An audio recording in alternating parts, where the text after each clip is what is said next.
Dodgers and Angels were swept in three-game series on Sunday. The Dodgers lost at home to Houston 5-1. They start a six-game road trip tonight at Milwaukee. The Angels fell 3 games below 500 after losing 3-2 at Toronto. The Angels are back home tonight against Texas. The Dodgers will have 3 players in the starting lineup for the All-Star Game July 15th in Atlanta. Catcher Will Smith, first baseman Freddie Freeman, and designated hitter Shohei Ohtani. Clayton Kershaw, who got his 3,000th career strikeout last week, was invited as a Legends pick. Michael Vick will make his coaching debut at HBCU Norfolk State on national TV. ESPN is making plans to televise Norfolk State's season opener against Towson State on Thursday night, August 28th. Kickoff is 7 p.m. Eastern Standard Time. No debates, no speculation, just the info you need. That's your KBLA Sports Minute. I'm Ray Richardson. More news, opinions, and conversation when we come forward on KBLA Talk 1580. All I need is one mic. With a KBLA Talk 1580 editorial, I'm Tavis Smiley.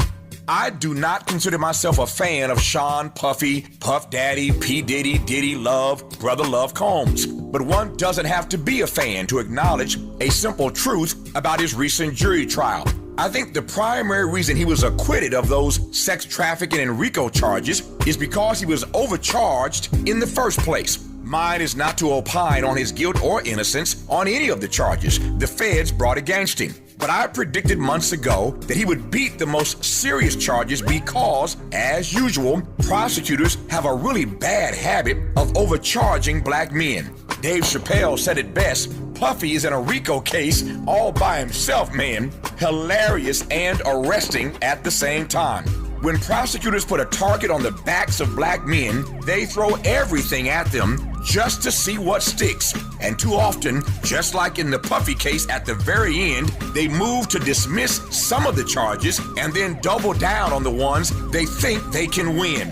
It's racist and it's wrong, and somebody ought to say so. I think I just did.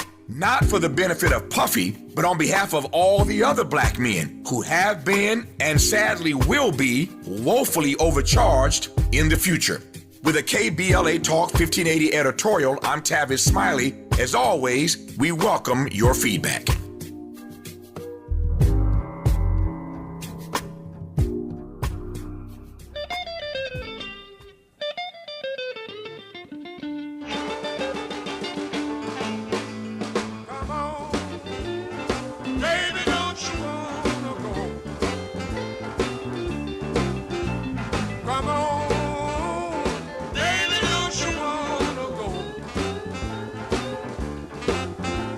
The same old place, sweet home Chicago. Told you, baby, I ain't gonna tell you no more. Next time I tell you, I'm gonna have to let you go. Down, hey, baby, don't you wanna go back to the same old place, sweet home Chicago. Sweet Home Chicago. We'll get to that in just a second here. I'm Tavis Smiley. Glad to have you with us in this hour. 2 conversations, as promised. On the B-side, award-winning actor Taye Diggs is back on Broadway for the first time in a decade, starring in Moulin Rouge, the musical. We'll talk to Taye Diggs about his new role on the backside of this hour. But we commenced this hour in conversation with Chicago reporter Chip Mitchell, talking about how Chicago's violent crime rate is actually plummeting. Thanks to the help of street outreach workers. Chicago did, in fact, have another violent 4th of July weekend, so don't let that get you twisted. Broadly speaking, year to year, the violence in Chicago is actually plummeting. And I share that because, whenever our friends on the right, our political friends on the right, want to talk about violent crime, Chicago is always Exhibit A. Well, they got to change their narrative if these numbers keep dropping the way they are in Chicago. Here is the mayor of Chicago, a recent guest on this program, Brandon Johnson, talking about violent crime in his city. Homicides are down. Mayor Brandon Johnson says the numbers don't lie, detailing Chicago's 2025 drop in crime at his community safety mid-year update. Pointing to published reports, Johnson says it's the steepest statistical drop in recent memory, with fewer than 200 homicides In the first 6 months of the calendar year, Homicides down 32.7%, according to Chicago police numbers, with shootings down 39.4%, robberies dropping 33.4%, and 40% fewer shooting victims so far this year. Chicago's mayor says it's a combination of factors producing results, beginning with a focus on the 35 most violent beats in the city. if we can drive violence down in the most violent neighborhoods in the city of Chicago, we can take that effort citywide. The mayor praising Chicago police commanders for effectively deploying resources, Solving and clearing more cases, and rebuilding trust with residents through constitutional policing. and community violence intervention efforts, or CVI for short, involving teams of street outreach workers to diffuse trouble before it happens. That report was shared with us by WGN in Chicago, and I'm pleased now to welcome Chip Mitchell to this program. Chip, how are you today, sir? Hey, Tavis. Very well. How are you? If I complained, I'd be an ingrate, man. Doing well, and glad to have you. Glad to have you on for a few moments here. So we played this report, this audio from the mayor, talking about how these crime numbers are down. Give me the backstory, Chip Mitchell. Take it away. Why are the numbers down? Well, yeah. You know, if as you said, Tavis, if you know the news, if in the daily, you know, newspapers, their websites, radio stations, TV stations, especially, they're focused on the crime of the day. And, you know, we had, as we do every 4th of July weekend, we had a lot of shooting, and we had some incidents that, you know, are worthy of attention and everything. But the numbers in general they're heading south, you know, and it's not just Chicago, by the way. This is a national trend. So Chicago, these are numbers through this past Saturday, so through the holiday and into the weekend. Chicago this year had recorded 31% fewer murders than during the same period last year, and that continues a downward trend that goes back like 4 years. So if we're looking at all shooting victimizations, both fatal and non-fatal together, that's a much bigger number. So it's a nice thing to analyze. That number in Chicago is down nearly 44% this year. Now, Chicago, it's just one of many medium-sized and big cities, and a lot of big cities, a lot of medium-sized cities are experiencing the same thing. So a downward trend in murders and shootings, also violent crime in general, things like robbery. Tell me about these street outreach workers in Chicago who are being given some of the credit for these numbers going down in your city. Yeah, well, you know, it's kind of funny. You know, if you talked with public officials, with police and prosecutors and so on, when the numbers are going down, they'll take credit for it, and they'll talk about, you know, their strategies and their better cooperation, you know, better relations between cops and the prosecutors and so on. But you know, it's different when the numbers are going up, as they were until a few years ago. We had a real spike in violence. Then they're talking a lot about sociological factors. Sure. And you know, these are things that we don't control. So honestly though, you know, nobody knows for sure ever, and including criminologists, people who study this their whole careers. It's very, very difficult to pin down even the exact set of factors that push up violent crime or that push it down. Police are a part of it, but there are many other factors. What we've been seeing in Chicago, especially with funding since 2020, 2021, so when there was a lot of civil unrest in the first few months of the pandemic, and of course, after George Floyd's murder by by Minneapolis police, we've seen a lot more funding for this genre of community work. It's known as community violence intervention. Hold that, Chip, hold that 1 second. Community outreach intervention. We'll talk about that. Just watching my clock here. I didn't want to get him too far into it and had to cut him off. So we'll let him explain what this intervention is all about and why these outreach workers are getting some of the credit for these numbers going down in Chicago and other places. But he's right. When the shootings are up, police don't want the blame. Prosecutors don't want the blame.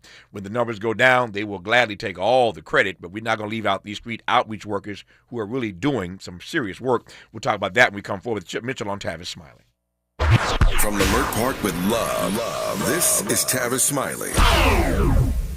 Make a move into a home of your own. With City National Bank's Ladder Up Home Loan Grant, you could receive up to $20,000 that you never need to pay back. Use it toward your down payment, save on closing costs, or to buy down your mortgage rate. Find out more at cnb.com/ladderuphome. City National, here for every stage of the journey. Property must be in a qualifying market in California, New York, or New Jersey. Additional terms and conditions apply. Not all applicants will qualify. Terms are subject to change without notice. City National Bank is an equal housing lender. Member FDIC. NMLS number 536994. Why'd I go to the doctor? My heart would race just taking my son to practice. It didn't feel right. So I got checked out. Turns out I have atrial fibrillation, which increases the risk of stroke about 5 times. Symptoms like irregular heartbeat, heart racing, chest pain, shortness of breath, fatigue, or lightheadedness can come and go. But if it's AFib, the risk of stroke remains. If you have symptoms, contact a doctor. I'm so glad I did. Visit notimetowait.com. Sponsored by Bristol-Myers Squibb and Pfizer. Wesley Financial Group is not a law firm. Hi, I'm Chuck McDowell, the timeshare cancellation guy and founder of Wesley Financial Group. And I want to set the record straight. I am not an attorney. I've never wanted to be an attorney. And the truth is, I really don't even like attorneys. If I sound like an attorney or if I look like an attorney, I'll apologize. But what I've learned in my 15 years in the timeshare cancellation business is you don't need to be an attorney to get folks out of their timeshare. At Wesley, we've helped over 40,000 families cancel their timeshare without me being an attorney. And I want to share with you how we do it. Just give my office a call, and you will not talk to an attorney. And I guarantee if we take you as a client, we'll get you out of your timeshare, or you'll pay nothing. Call now for your free timeshare exit info kit. Call 800-798-3399. That's 800-798-3399. 800-798-3399. KBLA Talk 1580. We've got a lot to talk about. KBLA Talk 1580, connecting you with services and solutions. LA County's new Justice Care and Opportunities Department, or JCOD, is here to support justice-involved individuals and their families. The JCOD Support Center is now taking calls at 1-833-LACJCOD. That's 1-833-522-5263. Available 7 days a week from 6 a.m. to 11 p.m., the Support Center is your one-stop shop for re-entry issues and court support. They offer court reminders, connections to local services, transportation assistance for housing, court appearances, and childcare. The JCOD hotline provides personalized help to connect you with services that you need. And don't forget to check out justiceconnect.org for more information. Remember, it's free and available every day at 1-833-522-5263. This is a community call to action from KBLA Talk 1580.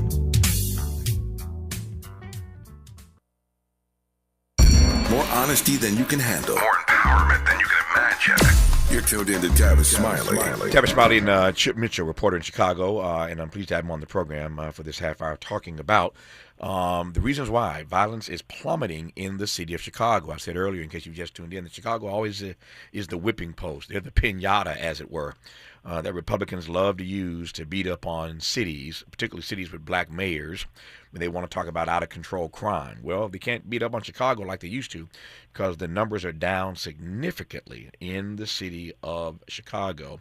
And Chip has been covering this issue in Chicago, so I wanted to have him on.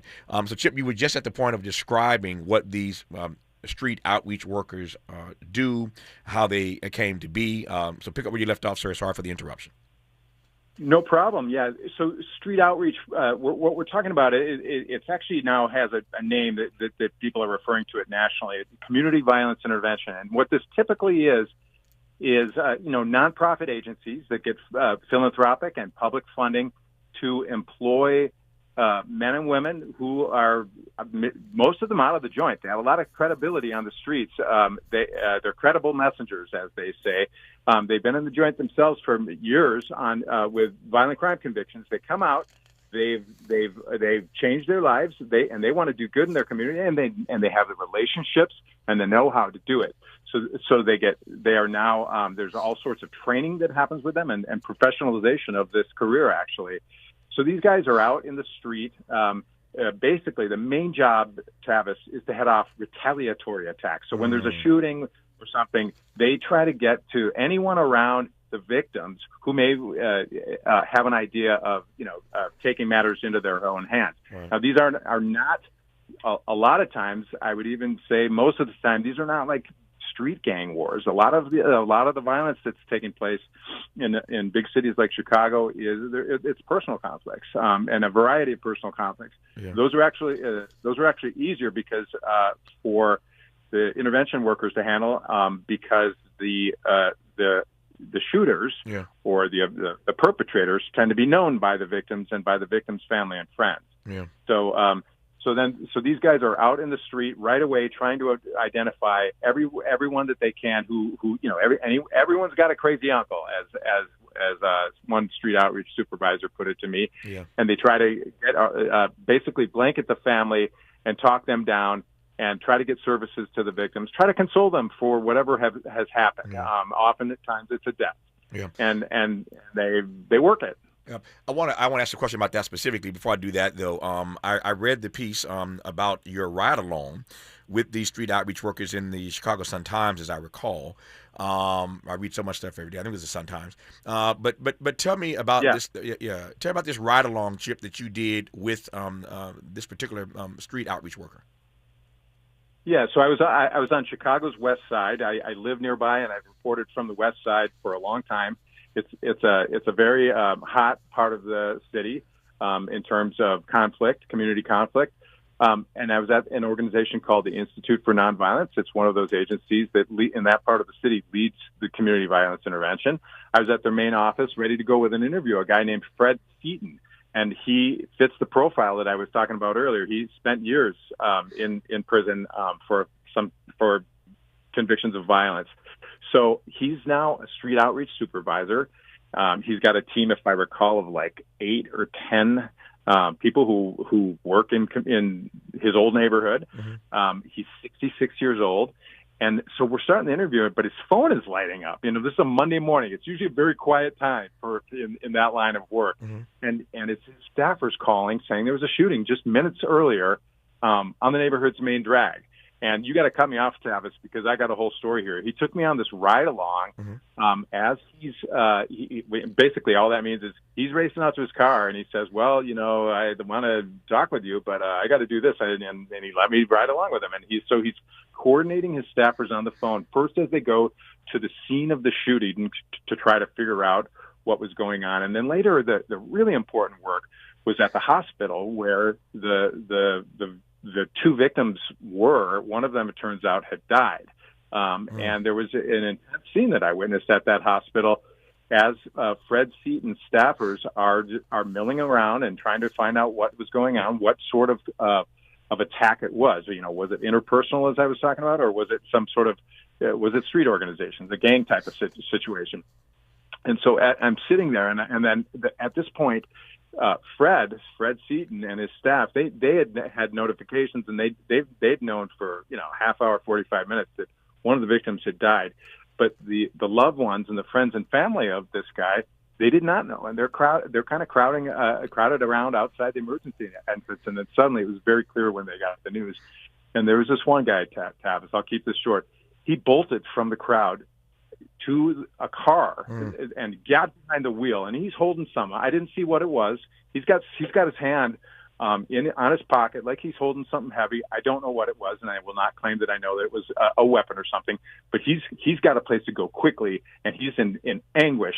And he's right behind him are two women who are very close to him, and they cajole him out of the driver's seat, and then they're hugging each other. And the guy who is going to run off and do something maybe rash, he just drops to the pavement and is wailing, and they're all wailing together. It was an intense scene. And so Fred comes and explains to me, these are typical responses and understandable responses. And the job then at the hospital immediately is it's basically just to listen to the feelings, validate the feelings, console people. Meantime, gather information to figure out who is most likely. And so he described this in this instant. Fred Seaton, the street outreach supervisor, said, our main job is going to be that guy to figure out who his family members, who his friends are, figure out everyone around him, so that we can get to him and talk with him. So there are 2 or 3 questions swirling in my head, and I didn't want to interrupt. I wanted you to have the time you needed to tell that story. I read the piece in the Sun-Times, but hearing you talk about it audibly, and illustrating so nicely for me and the audience what that moment was like, I can see myself in that space where you were, and with all that tension building. So you told it beautifully, and I'm glad you did. So here's my first question. I'm thinking about the courage of these people, and we'll talk about their courage in a second. I want to ask you specifically about what you witnessed in terms of the courage of these people who put themselves out there to be the go-between, if you will, in these crisis moments. But the first thing that comes to my mind is that these people, to your point about information gathering, they know stuff before the police know.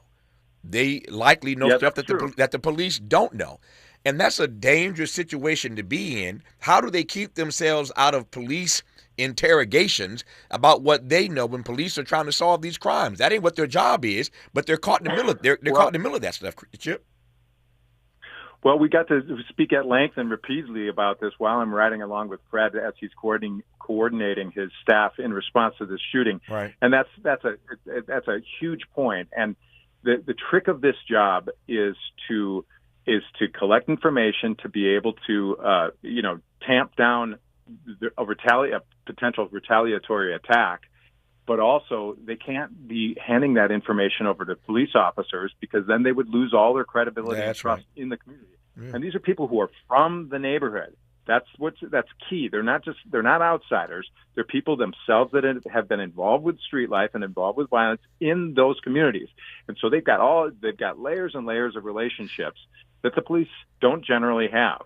And what was fascinating, Fred, is as Fred is driving around, and Fred was very sensitive about this, and I had to, basically plead with him, I need to use this because we need to explain this. Mm-hmm. He gets a text message from the local police district commander, and that commander was offering him any assistance. If you let us know if you guys need any help. Now, I don't know exactly what kind of help that would be. I think it would be just like, maybe some, I don't know what they hold community events, and sometimes the police are sort of milling at the perimeter. But Fred made it really clear. They know now because we're professionalized and we have a professional understanding, and we've had very deliberate communication between street outreach workers in many organizations in Chicago in a very deliberate way with the police department explaining our role is not to give you information. Our role solely to head off any sort of retaliation. Yep. You've got a job to do. We're not going to help you with that. And we're not. You got your job. We have our job. Yep. And what's fascinating is in Chicago and some other cities. I'll emphasize some public officials, politicians, and police departments understand that, and they're respecting that, and that makes a big difference. Yep, it does. I can only imagine because if I'm out here trying to save lives and trying to prevent retaliation, I don't want to get put into a police situation where now you interrogated me and I become a witness in something that I had nothing to do with. I'm just trying to help save lives. So I can see ways in which those lines can be crossed, and that would not be a nice intersection. I digress on that for now. The earlier issue I raised, Chip, was this notion of the courage. You gave us a good sense of the kind of profile of these persons in these various communities who sign up to be these outreach workers. But what were your takeaways from the courage, the conviction, the character, the commitment of these people to do this kind of work? I mean, talk about putting yourselves in harm's way. Oh yeah, it's dangerous, and I don't unfortunately I don't have any the numbers at the top of my front of my head, recent numbers, but these guys it's not unusual for them to be shot on duty. We hear a lot about being shot, and being a police officer is a dangerous profession, and I'm not here to bash the police or say it's not important. Like, they stick their necks out. But these guys are also sticking their necks out. They're not armed. They don't have any sort of muscle behind them that's going to respond or anything like that. They're just out there to talk and to listen to feelings, to identify actors, and to try to talk people out of doing something rash that will land them in prison or worse. Yeah. So it's dangerous, and you hear regularly. I can't say exactly how many this year, but you hear about guys getting shot who are doing street outreach, getting shot or attacked themselves. Yep. So for them, what's the rationale? Why? Again, you gave us a good profile of who these persons are earlier in this conversation. Why do they do this? Why does this work matter so much to them, given that their lives are literally on the line? Well, there's a number of things that factor into it. I think, for one thing, they've been in prison for years, and I heard you had an advertisement for reentry services that it's easy to get out of prison and then to be productive and get a job and to be suddenly you're in the formal economy and able to support a family. It's not easy to come out of prison and to have a normal life with a job and so on. So the one thing is, this is a line of work that they're very well qualified for. The other thing, though, that is that these are people who have turned themselves around. They are very carefully screened, and they have been in prison for themselves for years. They've seen what violence has done to their own neighborhoods, and they want to work in those neighborhoods to make things better. They want to do something positive. And I don't have another way of explaining that. It's just that people want to do something positive instead of negative. And this has become an expression of that. And these are older guys, they're not young. These are generally men and women in their, 40s, 50s, and 60s even. As Fred Seaton, 66. Yeah.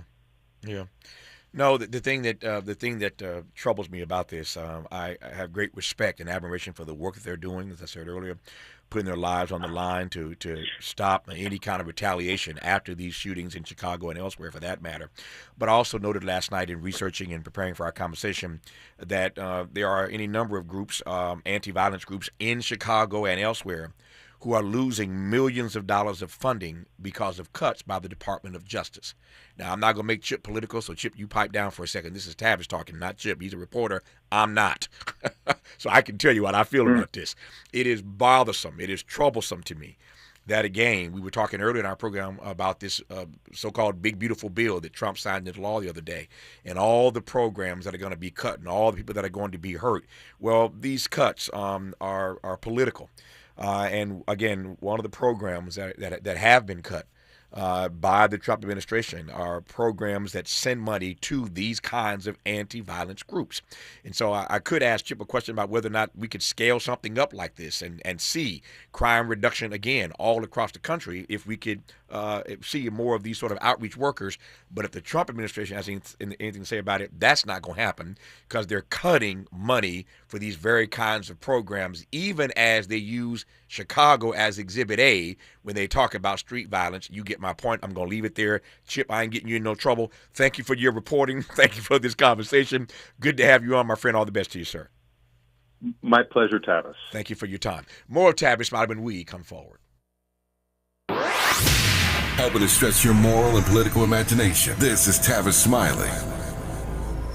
Paid for by government.com. Did you know the United States Mint has issued a new Morgan silver dollar coin in proof condition for the first time? Not only that, they are also minted in 99.9% pure silver for the first time ever in history. Coin experts are calling this an amazing opportunity for anyone that knows the enduring popularity of Morgans. But you must hurry. Only 400,000 of these legal tender silver dollars were issued. These first ever Morgan silver dollars are brand new with stunning mirror-like finish, minted by the iconic San Francisco Mint. Call now and you're guaranteed a new first ever 99.9% pure silver proof Morgan dollar. To learn more, call 1-800-973-9717. If you order now, you will receive a free coin collector bonus pack, a $25 value, free with every order. Call 1-800-973-9717 now to secure your new Morgan silver dollars before they are gone. That's 1-800-973-9717.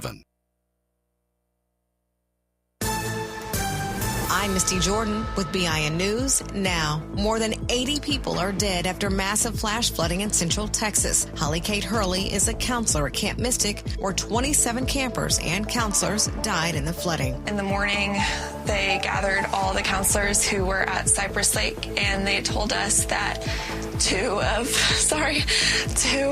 the cabins with the 7-year-old girls were wiped away. Search and rescue efforts are ongoing, with children and one counselor from the camp still unaccounted for.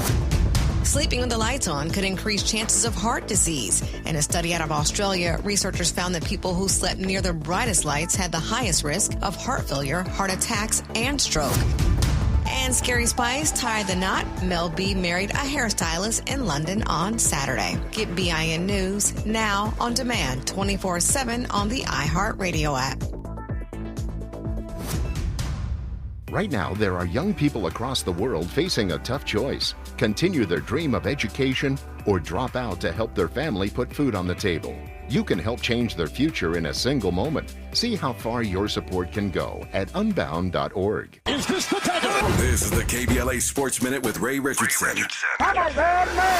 It was not a good day for both of LA's baseball teams. The Dodgers and Angels were swept in three-game series on Sunday. The Dodgers lost at home to Houston 5-1. They start a six-game road trip tonight at Milwaukee. The Angels fell 3 games below 500 after losing 3-2 at Toronto. The Angels are back home tonight against Texas. The Dodgers will have 3 players in the starting lineup for the All-Star Game July 15th in Atlanta. Catcher Will Smith, first baseman Freddie Freeman, and designated hitter Shohei Ohtani. Clayton Kershaw, who got his 3,000th career strikeout last week, was invited as a Legends pick. Michael Vick will make his coaching debut at HBCU Norfolk State on national TV. ESPN is making plans to televise Norfolk State's season opener against Towson State on Thursday night, August 28th. Kickoff is 7 p.m. Eastern Standard Time. No debates, no speculation, just the info you need. That's your KBLA Sports Minute. I'm Ray Richardson. More news, opinions, and conversation when we come forward on KBLA Talk 1580. Hey, man. Hey, what's up, What's that station you listening to? Oh, man, you don't know? That's Talk Radio. KBLA 1580 AM. Check it out. 1580 KBLA. KBLA AM. 1580 Talk Radio. Progressive. KBLA. At KBLA Talk 1580, we're celebrating our 4th anniversary, and this track right here is the gift one of our devoted listeners presented to us. Where you get some information, get a true education, just to know. Ooh, yeah. 1580. How cool is that? Having a member of our KBLA delegation write us a song. Stop it! Our listeners love us and there ain't nothing we can do about it. Wouldn't want to. Thanks to Cardell and everybody else for turning on KBLA Talk 1580. We love you right black.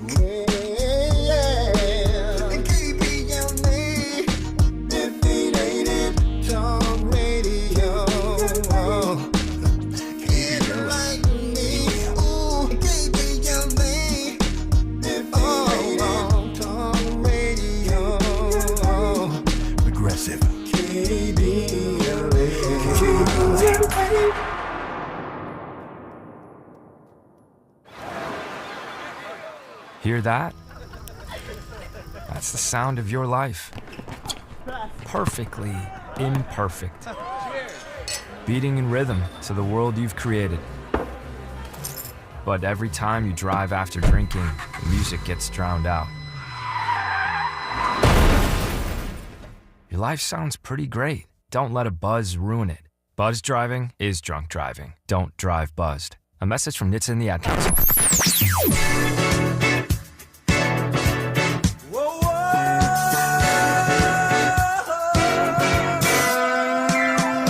This is KBLA Talk 1580. Talk radio. That's music to your ears.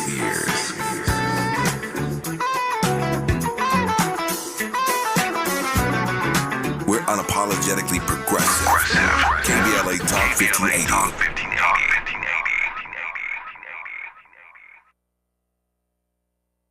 Helping to make you the most knowledgeable person in your circle of friends. This is Tavis Smiley.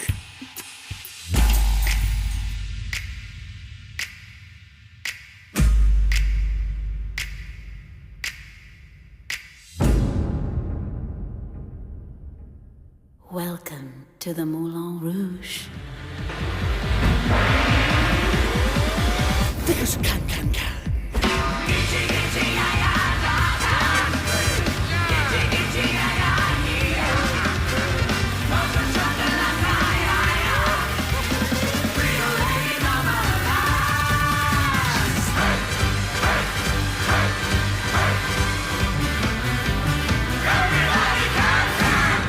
Actor Taye Diggs is back on Broadway for the first time in a decade, starring in Moulin Rouge, the musical. I am delighted to welcome Taye Diggs back to this program. It's been too long, Taye. How are you, sir? It's been a minute, sir. I miss you. How have you been? Man, if I complained, I've been in great. I'm always delighted to be in conversation with you, another version of the Taye and Tavis show, at least for a few minutes here. So I mentioned you're back on Broadway, but it's been a minute. How does it feel going back?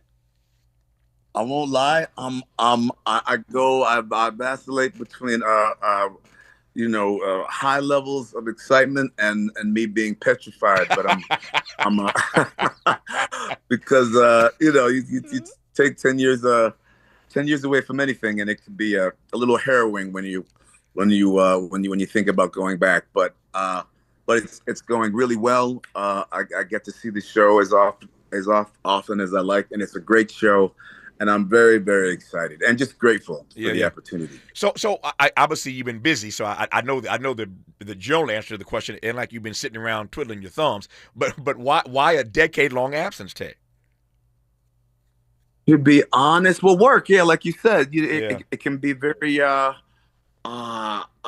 get you're blessed with opportunities, TV and film, and when you're fortunate enough to have a show that runs for a certain amount of time, that kind of takes you out of the loop when it comes to other opportunities such as stage that's in New York. Yeah. All American shot in Los Angeles, and I got my son there, so it's tough to get away. I left All American, and now I'm available. So this opportunity presented itself.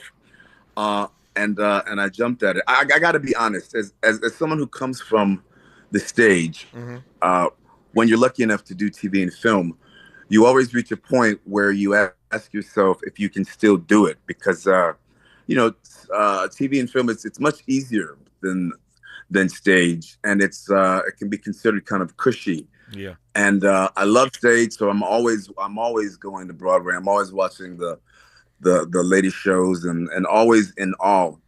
And I was getting to that point where I was wondering if I still had it. So so luckily the universe kind of heard me and fulfilled my desire, my inquiry. While I am not a thespian, I've been around this game long enough to know. I have interviewed everybody who's anybody over the course of my career.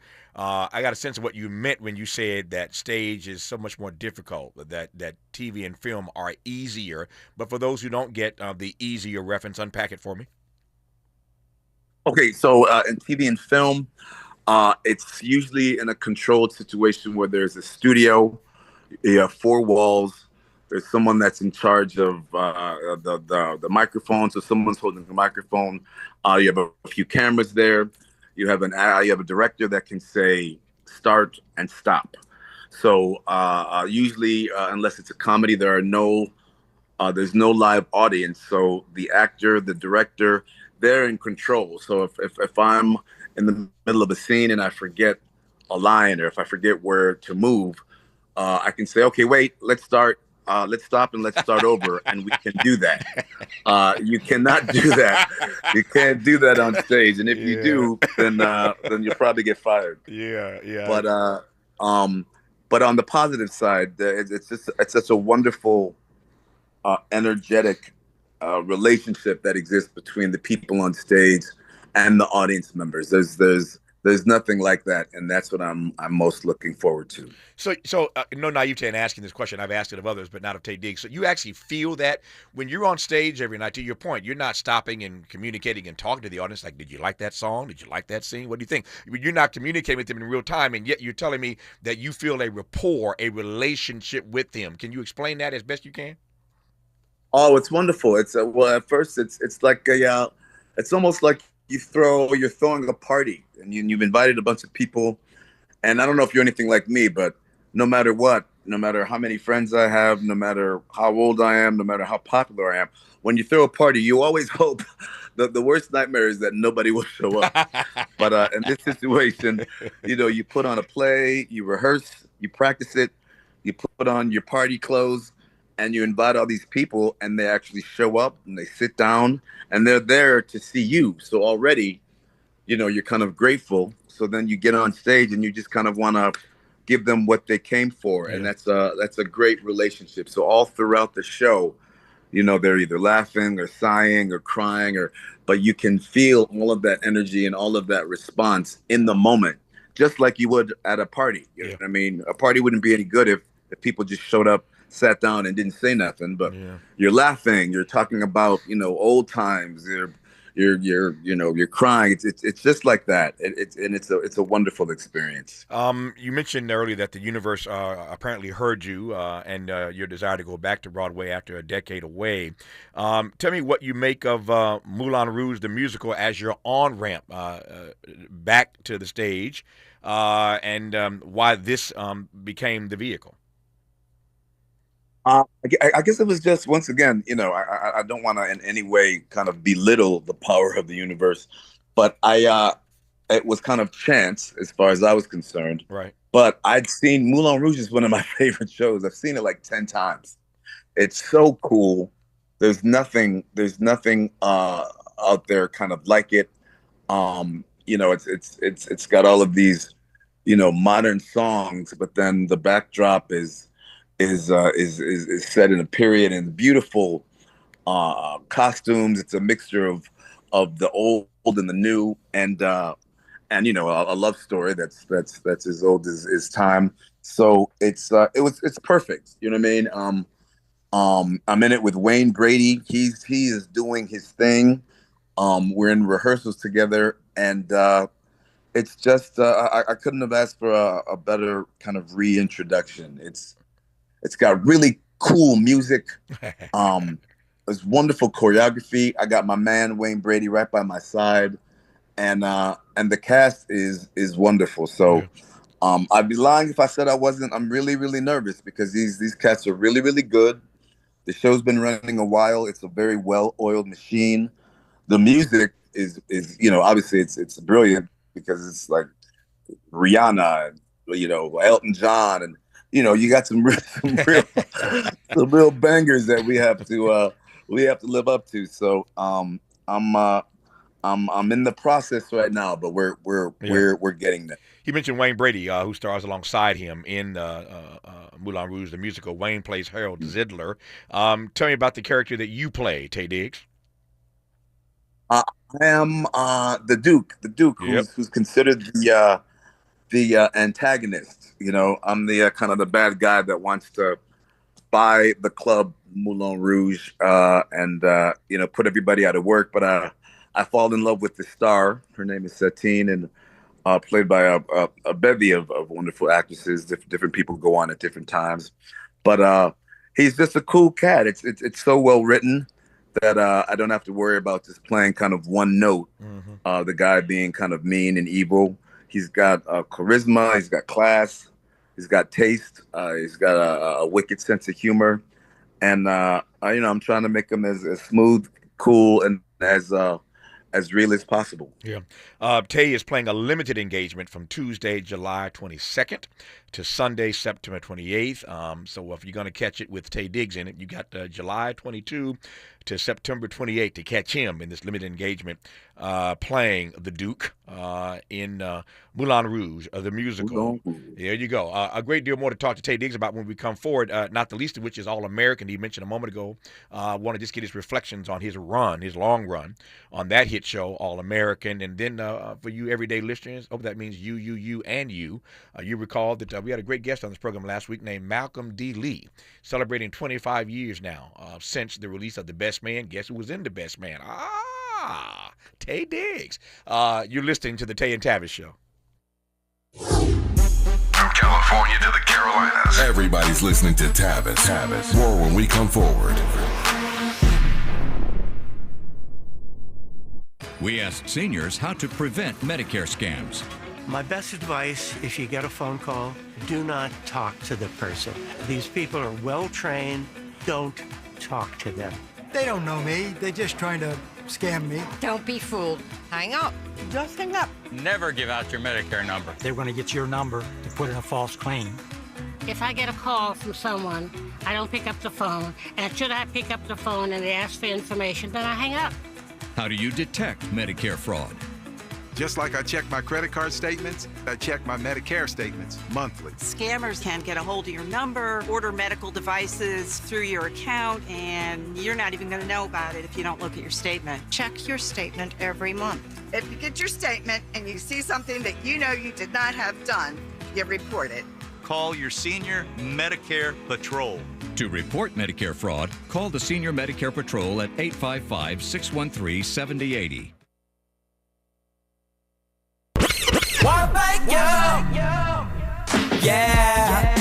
At KBLA Talk 1580, we're proud to be celebrating 4 years on the air, but we know we could not have made it this far without you. We work hard every single day to curate conversations that will enlighten, encourage, and empower you. So, from all of us at KBLA Talk 1580, a big thank you for your love and support. You don't know how much you mean to me. And by the way, if your smartphone did not update automatically, be sure to download our brand new KBLA 1580 app. We think you'll love all the new features, including new ways to send us photos and video in real time, whenever news breaks, while we're on the air. It's a new dawn, a new day for KBLA Talk 1580, and we're glad you're on this journey with us. You never turned away, you were right there. Thank you, thank you.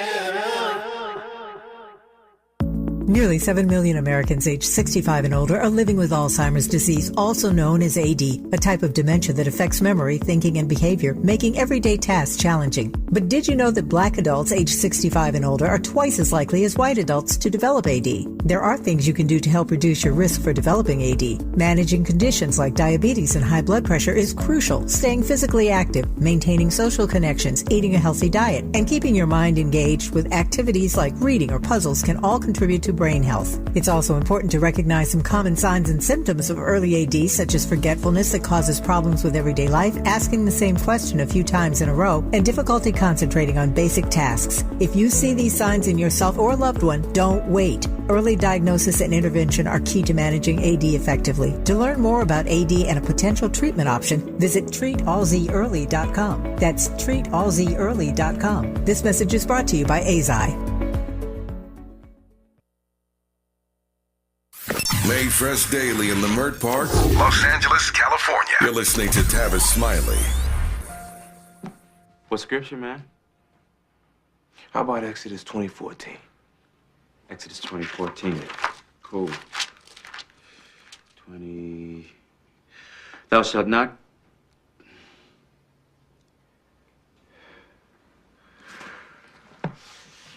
Thou shalt not commit adultery. Oh, damn. What is he reading? I don't. Look, man. I'm just trying to stop you from making a really big mistake. By running up in my woman?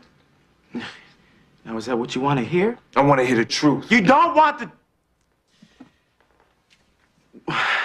All you want to hear is that you're an amazing running back, and that your wife-to-be is perfect. When the truth is, you could actually use some work on your lateral moves and your short yardage. And a long, long, long time ago, Mia slept with your best man. I could have killed you last night. You know that, right? I still could right now. You could, man, but it wouldn't change anything. I made a terrible, terrible mistake. And I'm sorry, man. Classic scene from The Best Man. Does it seem like you shot that over 25 years ago now, Taye Diggs? Oh man, yes, my voice sounds like I feel like I sound all the way up here. Oh man, that scene was traumatic. We were. He had to hang me out of a window, and when I hear just the words, it takes me back there physically. That was something else. I wasn't trying to trigger you. I'm sorry if I triggered you, Taye. Oh boy, that's okay though. That's okay. But it obviously classic scene, classic film. Malcolm was on here last week. We were celebrating him and all the work he's done in all these Best Man iterations. You don't always know when you're blessed to do a project that it's going to turn into something, again, that is classic. But you can't get away from that, even if you wanted to, Tay. And I don't want to. There are a couple of movies out there that I would like to run away from and remove from everybody's memories. But this is one that it's a gift. It's corny to say, it's cliche, but it truly is a gift. Yeah. That keeps on giving. This last kind of iteration when we were on Peacock, it could have easily gone left. And instead, it just made me fall in love with the characters in that experience even more so. So, as people know, the book's out there. That's right. People need to go buy that book, and it's just really nice to getting older has its ups and its downs. But one of the ups has just been being on the receiving end of people sharing with me how much that movie has meant to them, and how it has kind of shaped people's acting careers and just creative careers as well. Yeah. And it's not often in this town where I sit. Taye is, of course, in New York right now, getting ready for Moulin Rouge, the musical. I'm in LA, where I am every day doing this show. But it's not often that you can tap into something repeatedly, and every time you tap into it, it works. I mean, sometimes you shouldn't even do the sequel, let alone the third one and the fourth one and the fifth one. Don't get me started calling out the names of movies that they should have stopped a long time ago. But every time they tap into the Best Man, it works. And this book is out now. Again, we had Malcolm on last week talking about that. When we come forward, our remaining moments with Taye Diggs, we talked about the Best Man. I want to talk about All-American, gives reflections on having starred in that amazing piece of work. And we also mentioned to Malcolm Sable. I think Taye is an owner in Sables. We'll talk about that as well when we come forward on Tavis Smiley. This is getting good. Yeah, man. Tavis Smiley continues when we come forward. If you're like me, 60 and retired, making ends meet, especially here at the supermarket and drugstore, is tough. I'm so blessed to have found benefitscheckup.org. It's a free and confidential website from the National Council on Aging that connected me to $1,200 a year in programs that help pay for food, medicine, utilities, and more. Maybe it can help you. benefitscheckup.org.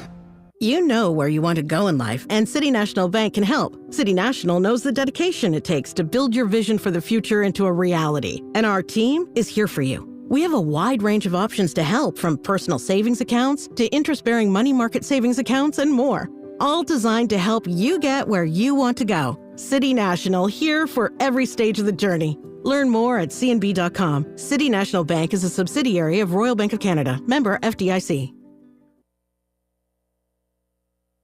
LA County's Justice Care and Opportunities Department, also known as JCOD, is changing the justice system for Angelenos. If you or someone you love has recently been arrested, come home from jail or prison, or has been justice involved, JCOD can help. We offer access to housing, employment, court reminders, clothing, education, and more. At JCOD, we believe your life should not be defined by your worst moment, and everyone deserves a second chance. JCOD's Justice Connect Support Center is open 7 days a week from 6 a.m. to 11 p.m. Call us at 833-LAC JCOD. That's 833-522-5263, or visit us at jcod.lacounty.gov. You can also find us on Instagram, Threads, Facebook, and YouTube at LAC JCOD. All services are free and confidential. JCOD serves the justice-impacted population all across LA County. Your future isn't behind you, it's waiting. Reach out by calling 833-LAC-JCOD. That's 833-522-5263, or visit jcod.lacounty.gov.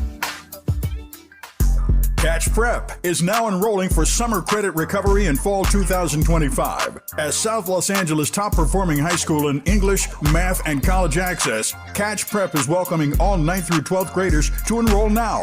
Catch Prep offers a small, supportive, and safe learning environment to help all students succeed, so that all students feel valued, respected, and motivated to reach their full potential. For the past 20 years, Catch Prep has helped more students of color gain admission to top-tier universities, with our graduating seniors earning a total of $3 million in scholarships, more than any other school in Los Angeles. We are dedicated to helping all students turn your college dreams into reality. Catch Prep is now enrolling. Visit us online at catchhighschool.com or call 323-293-3917. Spaces limited. Please enroll now for summer credit recovery and fall 2025. Call 323-293-3917 or enroll today at catchhighschool.com.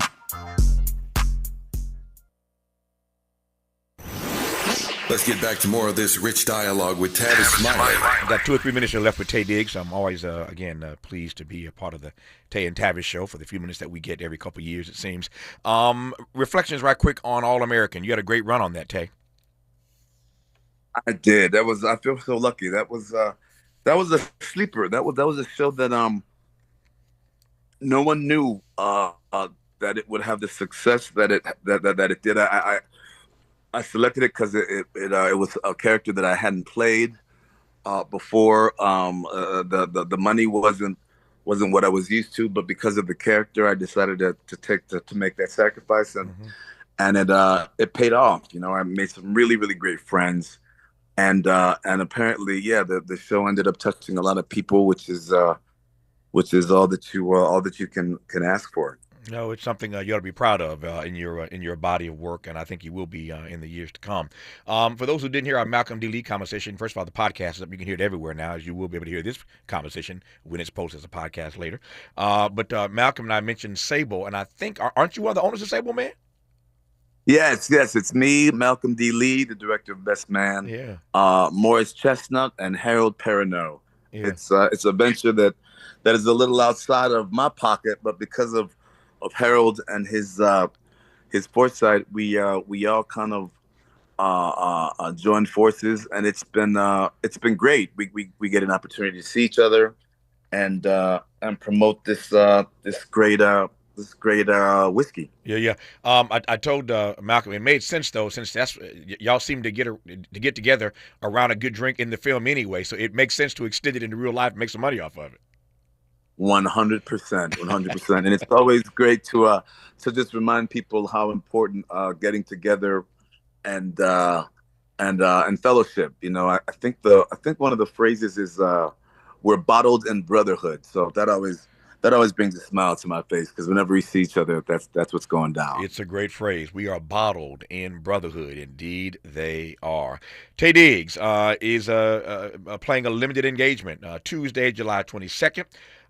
To Sunday, September 28th on Broadway, our Hirschfield Theater, starring in Moulin Rouge, the musical. Taye, I know you're going to have a great run. I'm already confident of that. But enjoy yourself, man, whatever you do. And thank you once again for coming on this program. I deeply appreciate you as always, sir. Thank you. And keep doing what you're doing, man. You're doing it well. And as long as you're around, I feel secure. So I appreciate you as well. Thank you, Taye. More of Tavis Smiley when we come forward.